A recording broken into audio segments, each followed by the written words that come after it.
All right, well, we want to start with our top story now, which is the war in Ukraine. And for the second straight day, Russia has been pounding strategic targets all across Ukraine. Now, most Ukrainians at this hour have no electricity.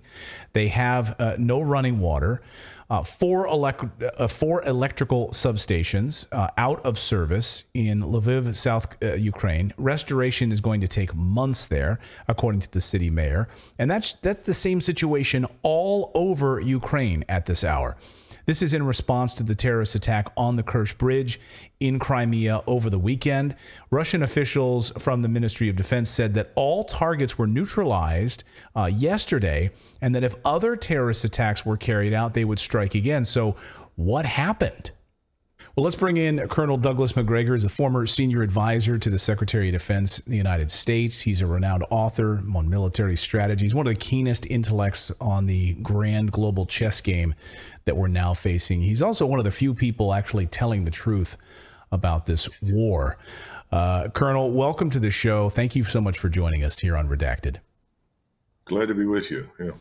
Well, the Western media in particular, the Washington Post today, calling these strikes on Ukraine overnight and into this afternoon a turning point in the war. And I couldn't help when I saw that wondering, I couldn't wait to ask you this question, is that a rhetorical device designed to elicit some sort of emotional response, that the tide is turning, the sea is changing now?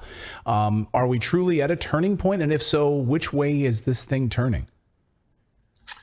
I think it's a turning point of sorts, perhaps not quite what the Washington Post is suggesting, which I think may be something else. But let's talk a little bit about this conflict, which has evolved considerably over the last 7 months. Conflicts are not static. War is an ever-changing sea, if you will. And for the last 7 months, even though people in the West will never, ever admit it, the truth is that President Putin has exercised enormous restraint with regard to the use of his military power. We've never seen more than 20% of the Russian ground force in Ukraine. And most of the regular Russian ground force was subsequently withdrawn after the first 4 months, during which the Ukrainian army that we built over several years was largely destroyed. What you have in Ukraine now is a mix of various volunteer organizations, militias, some allied forces like the Chechens, Kuban Cossack volunteer organizations. They've turned out to be very good fighters, plus the Wagner mercenary group.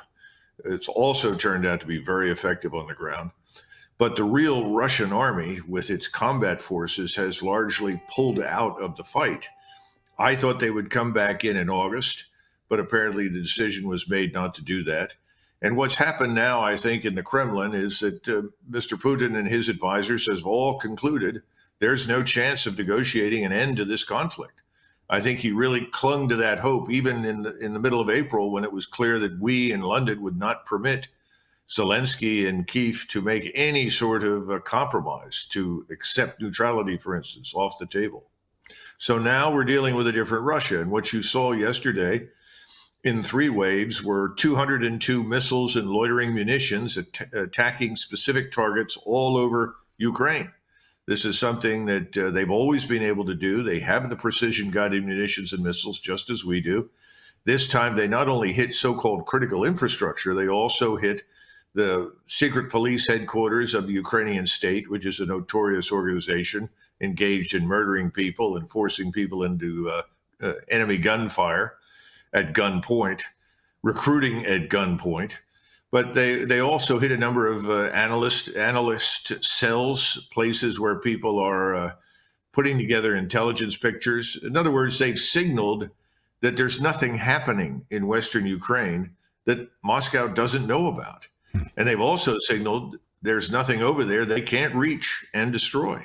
So I think we're seeing a glimpse of what's going to happen later on this fall, which I predict will be major offensives on the ground once the soil freezes. That's coming. And this will be much closer to what a lot of us thought would happen at the very beginning. Massive offensives designed to utterly annihilate what remains of the Ukrainian armed forces. The Western media is trying to paint these Russian airstrikes, these attacks, as inconsequential. that they're not really hurting Ukraine. I've heard this from a few propaganda mainstream media outlets over the past 24 hours. And I'm just going through the laundry list of targets. I mean, hitting Polish forces that were amassed and ready to invade Russia proper, hitting NATO targets, hitting, as you mentioned, the SBU, hitting thermal power plants. There are people who are fleeing Ukraine in droves right now because they have no fresh water, they have no running water, they have no electricity, they have no internet. So the Western media says these attacks were inconsequential. Ukraine's fine. What do you say to that? President Biden apparently felt compelled to call, or at least his handlers felt compelled to have President Biden call Mr. Zelensky, reassure him that we will continue to supply him, that we back him, there will be no change. And at the same time, Mr. Zelensky pleaded with more air defense systems because the Russian attacks also destroyed 80% of Ukrainian air defenses. So if someone is suggesting this was not consequential, we have to look at those developments and we rapidly conclude, no, that's wrong. Mr. Zelensky is in a panic, unquestionably. They've got serious logistical problems, moving things around in the country. Suddenly, Russia has decided enough is enough. We're not going to exercise the restraint we have in the past. Talking about the air defense system specifically, Ukrainian President Zelensky, as you mentioned, just asked for more weapons, just asked for specifically air defense weapons. The U.S. appears to be going along with it. The United States throwing their support, happy always to supply weapons wherever they are needed. What will this do for Ukraine? Air defense systems. Explain how those would work and who would man. Are they unmanned? Would these be NATO soldiers, Ukrainian soldiers who would be manning these air defense systems? Well, keep in mind that the so-called HIMARS system, which is this high mobility rocket system, is largely manned by so-called contractors. Right. Presumably, that consists of Americans in civilian clothes working on contract for the Ukrainian government via some other mechanism that we've created. Could also be Europeans. But these systems take a long time to learn how to operate, let alone maintain. Now, something called NASAMS, which is a surface-to-surface and surface-to-air missile system designed to protect point targets with a very complex radar system, it's one of the best in the world, was in Kyiv, and it's being destroyed. The way you overwhelm point air defense systems is that you launch lots of missiles and rockets. And eventually you're going to overwhelm any system, regardless of how good it is. That's what the Russians did in this operation. They targeted air defense sites and overwhelmed them. So, yes, Mr. Zelensky wants more of these, but then he's also got to have contractors operate them because his soldiers are not trained to do it.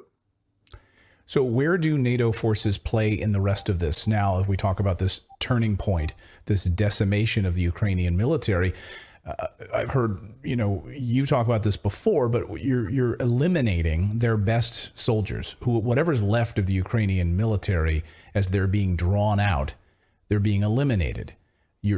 To replace them is not easy, and arguably, I guess you're replacing them with NATO soldiers or contractors. Who's going to fill the, who's going to man the ship?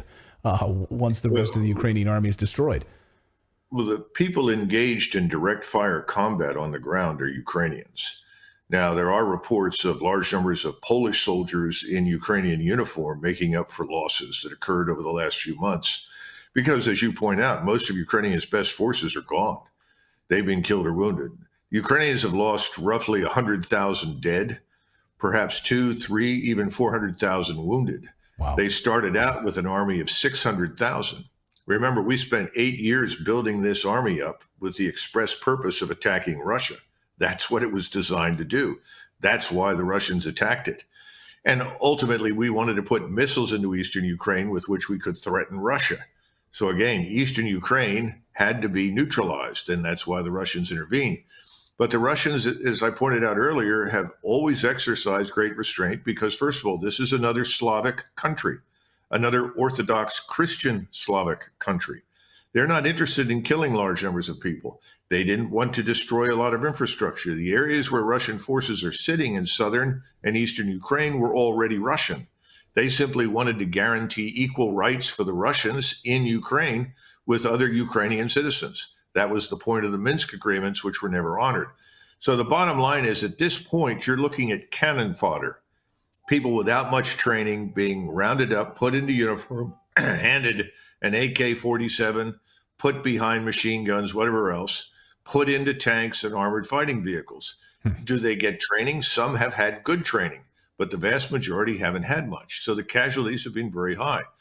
But once you move above the tactical level and you move up to what we would call division or corps levels, you find NATO staffs are actually running the show. In other words, people from France, Great Britain, the United States, other countries are doing the systematic planning and setting forth proposals for what should happen next. Right. There's a lot of evidence that the Ukrainian president has not taken our advice very well, and he's determined to attack, largely because I think he sees himself in a position where he has everything to lose and not much more to gain. So he thinks he can wear down the Russians. The problem is, for every one Russian killed or wounded, you have 5, 6, or 7 Ukrainians being killed or wounded. So for the Russians, they've economized. They've run a fairly cheap, inexpensive defense, while the Ukrainians have run very expensive offenses. So now Ukraine is in a very serious crisis. It may not survive, particularly when this major offensive begins in November, December timeframe and the ground is frozen. I don't know what the Ukrainians will do, because then they will face the regular Russian army, large numbers of Russian army troops, not just volunteers and allied units, but the Russian army. And it will have the operational freedom to do what many Russians wanted to do at the beginning, which is anything that we suspect is dangerous or threatening to us can be targeted and destroyed. So it'll be a very different war that's coming. And so you see that happening in November, coming up here in the next few weeks, this amassing of forces. Yeah. I think a lot of people have been wondering, when is that going to occur? You see that happening within the next few weeks. Let's be frank, I'm not on distribution from the Russian General Staff. But right. When I look at the arrival of Russian forces in the theater, and they're arriving in groups of 50,000 spread around Ukraine in various places. They're doing a lot of training and preparation right now. They will then move to axes, operational axes of advance, something we expected to see at the beginning of the war that we did not see. And then they will strike very hard and very deep. And whatever is still in front of Russian forces in Ukraine will be annihilated. That will be their mission: destroy them, annihilate them. Now, where will the Russians stop? I suspect they'll stop at the Dnieper River. They've never been interested in crossing that. They don't want to go into what is historically Ukraine, which is west of the river. That's where the Ukrainians live. They're not Russified. They are real Ukrainians. He doesn't want to go over there. But he's going to take Odessa. He's going to take Kharkov. These cities will be taken once and for all as a result of these offenses. And then there's not a great deal we can do, anybody in the West, unless they want to go to war with Russia. I see no appetite anywhere in Europe for anyone to go to war with Russia, with a possible exception of the Poles. And even there, the consensus supporting war against Russia is cracking, slowly but surely. In the United States, no one's even interested. Everybody's talking about the hurricane that struck Florida. No one really cares what happens in Ukraine. That's why we've gotten away with so many bad policy decisions, because Americans didn't pay attention. Well, they're not really paying much attention now, but they're beginning to see that perhaps everything they were told about this is wrong. Yeah, and you've been one of the keenest voices on this, providing that truth, and that's what we try to do here on this show. And we've been saying Odessa. We've been talking about Odessa over the past few weeks on this show. That will be key. At this point, it's not been obviously not part of the referenda, but if pushed, Odessa will fall. It will become part of Russia, and then what? Ukraine landlocked. No access to water. What becomes of Ukraine, and what becomes of Zelensky once that happens? Well, that's anybody's guess. I couldn't even begin to conjecture what would happen to Zelensky. He could be removed by his own people.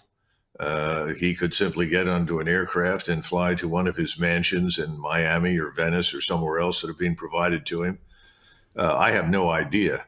But as far as the Russians are concerned, Odessa has always been a Russian city. It was never part of Ukraine.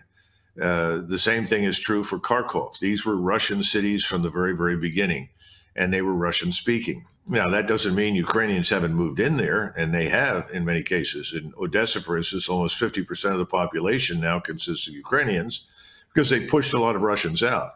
Right. But from the vantage point of Moscow at this stage, they're not going to tolerate that nonsense any longer. They're going to take these places. But they're going to do it as the Russians always do things, very methodically, very deliberately. And this new commander who's just been named is a very able person. He has a great reputation. He did good work in Syria for the Russians. And he is a tough-minded individual. He's now going to have forces, and he's going to have capabilities at his disposal that his predecessors have never had. That's why I think the Washington Post suggested this is a turning point. They're right. It is. It may not be what they think, but it's a turning point. Maybe also part of this turning point, and I'll get you out of here on this question, Colonel, which is about Belarusian President Alexander Lukashenko on Monday, said that Belarus and Russia have agreed now to deploy a military joint force in response to tensions along the western borders. Lukashenko also said that Ukraine is discussing plans to launch attacks on Belarus. So this is a preemptive move. Can you speak to that? I can only tell you that Belarus has a population of perhaps 8 million. So it's, even though its landmass is large, its population is small. Its army has not modernized over the last several decades, and the Russians are now trying to hastily modernize it, provided new equipment, new communications equipment, perhaps even new tactical organization. That will not happen overnight. What I think we're talking about now is the Russians coming in, integrating with the Belarusians, and they speak the same language. There's no longer any great distinction between so-called White Russia and Great Russia. There was, but certainly not since the Second World War. And I think they'll be more concerned about defending the border against any interest that Poland may have in attacking them. Because remember, Minsk is a city that was historically in the Polish-Lithuanian Commonwealth. It's this notion of a White Russia. It was further east. So you've got all of these historical interests at play. And this is the final point that I need to make. We have no role in this. This is not part of our world. And the only interest we have in this place is in bringing peace to it. Right. We should be working to end this thing, not make it worse. Because if we try to make it worse, it will spread and engulf others for the reasons I just outlined. There are many people, Lithuania, Latvia, Estonia, Poland, Slovakia, they all have agendas that involve territory, populations. And that's not our agenda. We don't want to be involved in that. We just want them to get through this with minimal loss of life and get back to business.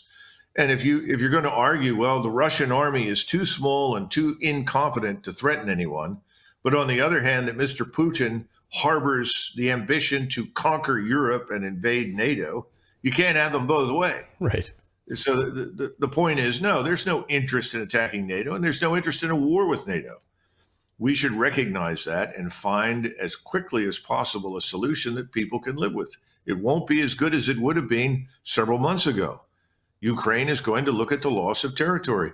But this has happened repeatedly over 1,000 years in Europe. This is nothing new. You have to make peace, and that will include some changes that some people may not like.